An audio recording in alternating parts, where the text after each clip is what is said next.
Deputaire Steden het naar eigen zinnen botwrakselen met de kwestie. Het is dan ook geen eenvoudig besluit.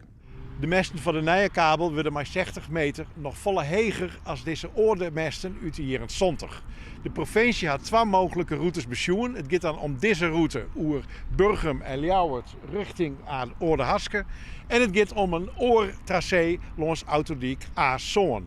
De Blutse gemeentes hebben alle hier onjoen dat ze de nieuwe zwieren stroomkabel Ljouwert net willen. Ja, dat je zijn weer een zuidelijk traject op basis van vergunbaarheid, dat het door ecologische waarden en dat soort zaken gaat. Het KGG daar ik duiding aan doen en dat is gewoon heel dregen vergunbaar. Dus daarbij bleef alleen nog de noordelijke varianten bleef voor. Hoe hebben we er een verdiepingsslag op maken? Hoe rekken het te zien wennen, want het zal hoe dan ik zien wennen ze eruit zien. En daar is uitkwam dat ingen de minst slechte optie is. De nieuwe kabel is nodig om stroom van windparken op zee naar de Ronesteer te brengen. En Friesland had er zelfs helemaal neer te aan.